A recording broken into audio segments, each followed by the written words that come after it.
Assalamualaikum warahmatullahi wabarakatuh. Saya Heri Marlinton, mahasiswa Universitas Terbuka dengan NIM 856488263. Baiklah, kali ini saya akan menyampaikan laporan kegiatan praktikum IPA SD dengan judul percobaan mekanisme pendengaran. Baiklah, untuk kali ini saya akan menyampaikan hasil laporan kegiatan praktikum, yaitu praktikum mandiri dengan judul percobaan mekanisme pendengaran melalui video ini. Judul praktikum percobaan mekanisme transmisi pendengaran. Tujuan percobaan untuk menjelaskan peristiwa yang terjadi pada bagian-bagian telinga yang dilalui getaran suara dari suatu sumber bunyi. Adapun alat dan bahan dalam kegiatan praktikum ini, praktikum mekanisme pendengaran. Yang pertama ada gambar transmisi pendengaran yang sudah tersedia di modul 6 KB3, yaitu telinga. Terus ada lembar pengamatan. Yang ketiga ada alat tulis. Landasan teori laporan praktikum saya ini, semua suara atau bunyi dari luar tubuh dapat kita dengarkan karena masuk dalam bentuk gelombang suara yang melalui medium suara. Semua suara atau bunyi dari luar tubuh dapat kita dengarkan karena masuk dalam bentuk gelombang suara yang melalui medium udara. Sebelum telinga kita mendengar bunyi, terlebih dahulu daun telinga akan menangkap dan mengumpulkan gelombang suara. Selanjutnya, gelombang suara masuk ke dalam liang telinga atau saluran pendengaran dan ditangkap gendang telinga atau membran timpani. Akibatnya, gelombang suara tersebut terjadi variasi atau getaran. Getaran ini akan diteruskan menuju telinga tengah melalui 3 tulang kecil atau osikula, yakni tulang martil atau malleus, dan tulang landasan atau incus, dan tulang sanggordi atau stapes. Dari tulang sanggordi, getaran diteruskan melalui jendela oval menuju koklea yang berisi cairan. Selanjutnya, getaran diteruskan menuju jendela bundar dengan arah gerak yang berlawanan. Setelah itu, getaran akan diterima oleh sel-sel rambut atau fonoreseptor di dalam organ corti. Getaran dalam cairan koklea akan menggetarkan membran basiler, dan getaran ini juga akan menyebabkan membran tektorial ikut bergetar. Getaran akan diubah menjadi impuls saraf yang selanjutnya dihantar saraf auditori menuju otak. Otak akan memberi tanggapan sehingga kita dapat mendengar suara. Itulah landasan teori dari laporan praktikum IPA SD dengan judul percobaan transmisi pendengaran. Selanjutnya, cara kerja. Cara kerja dalam praktikum ini yaitu mempelajari gambar transmisi pendengaran. Sudah ada di dalam modul 6 KB3, yaitu telinga. Adapun hasil pengamatan setelah kita lihat gambar transmisi pendengaran di gambarnya. Adapun hasil pengamatan yang saya lakukan ada 5. Yang pertama, gendang pendengaran sesuai dengan gambar transmisi pendengaran. Gendang pendengaran atau membran timpani adalah selaput atau membran tipis yang memisahkan telinga luar dan telinga tengah. Ia berfungsi untuk menghantar getaran suara dari udara menuju tulang pendengaran di dalam telinga tengah. Selanjutnya, tulang-tulang pendengar atau tulang-tulang pendengaran. Tulang pendengaran ada 3, yaitu martil atau malleus, landasan atau incus, dan sanggordi atau stapes. Ujung dari saluran eustachius juga berada di telinga tengah. Getaran suara yang diterima oleh gendang telinga akan disampaikan ke tulang pendengaran. Masing-masing tulang pendengaran akan menyampaikan getaran ke tulang berikutnya. Tulang sanggordi merupakan tulang terkecil di tubuh, meneruskan getaran ke koklea atau rumah siput. Selanjutnya yaitu ada tingkap oval. Tingkap oval, selaput yang menghubungkan telinga dengan telinga dalam. Getaran suara akan dihantar dari gendang telinga. Tulang pendengaran atau martil yang disebutkan ada 3 tadi, martil, landasan, dan sanggurdi. Dan kemudian ke selaput di tingkat oval untuk dilanjutkan ke telinga dalam. Seperti itu. Yang keempat ada koklea. Koklea mengubah getaran yang berasal dari cairan. Koklea mengubah getaran yang berasal dari cairan koklea dan struktur terkait menjadi sinyal saraf. Koklea menerima suara dalam bentuk getaran yang menyebabkan film dan silia bergerak. Selanjutnya ada cairan limfa. Dari gambar transmisi pendengaran yang terakhir, cairan limfa ada dalam saluran vestibulum. Getaran cairan tadi akan menggerakkan membran Reisner dan menggetarkan cairan limfa dalam saluran tengah. Perpindahan cairan limfa di dalam saluran tengah menggerakkan membran Basser yang dengan sendirinya akan menggetarkan cairan dalam saluran timpani.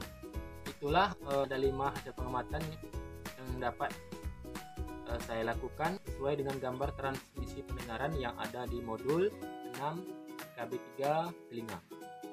Saya akan menjawab pertanyaan. Sudah disediakan pertanyaan dalam modul 6 pada halaman 6.30. Soal yang pertama, jelaskan peranan daun telinga pada proses mendengar dari sumber bunyi. Adapun jawaban saya dari pertanyaan tersebut, fungsi daun telinga adalah untuk mengumpulkan suara. Daun telinga juga dapat memperbesar atau mengamplifikasi suara dan mengarahkannya ke saluran telinga. Ketika memantul pada daun telinga, suara juga mengalami proses penyaringan yang akan memberikan informasi mengenai lokalisasi suara. Efek penyaringan tersebut pada manusia terutama untuk memilah suara yang berada di rentang frekuensi suara manusia. Selanjutnya, pertanyaan nomor 2 yang ada di dalam modul ini. Jelaskan fungsi saluran Eustachius. Fungsi saluran Eustachius. Fungsi saluran Eustachius ada 3. Yang pertama, menjaga keseimbangan tekanan udara di dalam telinga dan menyesuaikan dengan tekanan udara di dunia luar. Yang kedua, mengalirkan sedikit lendir yang dihasilkan sel-sel yang melapisi telinga tengah ke bagian belakang hidung. Seperti itu.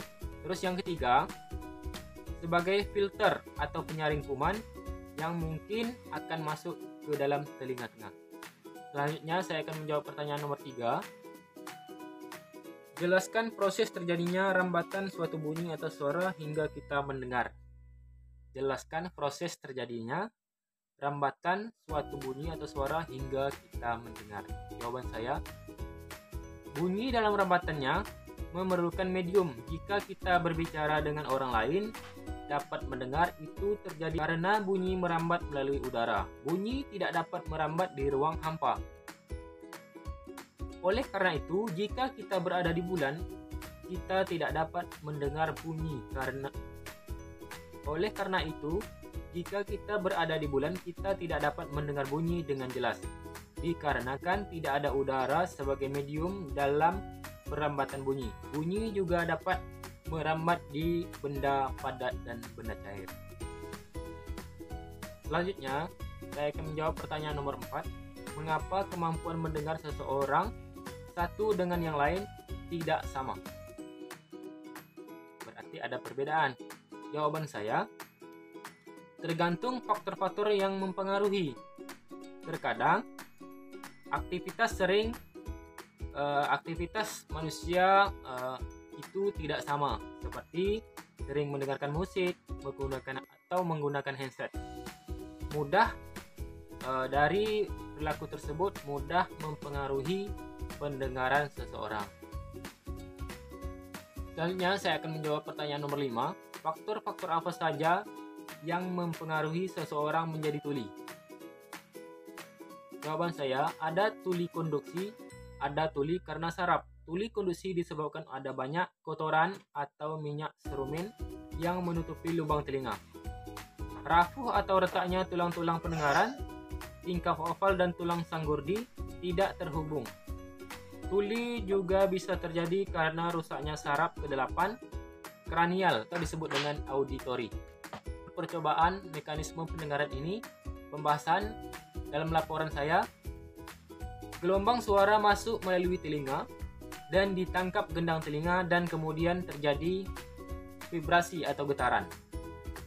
Getaran ini akan diteruskan menuju telinga tengah melalui tulang-tulang pendengaran yakni martil, landasan, dan sanggurdi. Dari tulang sanggurdi, getaran diteruskan melalui jendela oval menuju koklea yang berisi cairan. Selanjutnya, getaran diteruskan menuju jendela bundar dengan arah gerak yang berlawanan. Setelah itu, getaran akan diterima oleh sel-sel rambut atau fonoreseptor di dalam organ corti. Getaran dalam cairan koklea akan menggetarkan membran basiler dan getaran ini juga menyebabkan membran tektorial ikut bergetar. Getaran akan diubah menjadi impuls saraf yang akan dihantarkan saraf auditori menuju otak sehingga kita dapat mendengar suara seperti itu. Adapun kesimpulan dari hasil laporan saya yaitu praktikum IPA SD kegiatan mandiri 3 judul percobaan mekanisme pendengaran. Kesimpulannya, setelah melakukan pengamatan dapat disimpulkan bahwa mekanisme atau proses mendengar sebagai berikut. Ada prosesnya berarti terstruktur. Yang pertama melalui getaran suara, terus melalui getaran suara selanjutnya ke daun telinga, selanjutnya lagi ke saluran telinga, terus masuk ke dalam ke membran timpani, terus malleus ke malleus, terus ke infus, dan selanjutnya ke stapes, seterusnya ke tingkap oval dan ke rumah siput atau koklea, selanjutnya ke sel rambut, dan seterusnya membran tektorial, seterusnya organ korti, seterusnya sel saraf auditori, seterusnya otak atau saraf sensori. Baiklah, mungkin itulah hasil laporan kegiatan praktikum saya, yaitu praktikum IPA SD dengan judul percobaan mekanisme pendengaran dengan gambar gendang pendengaran. Ini ada di dalam laptop saya gambar pendengaran, terus ada tulang pendengaran,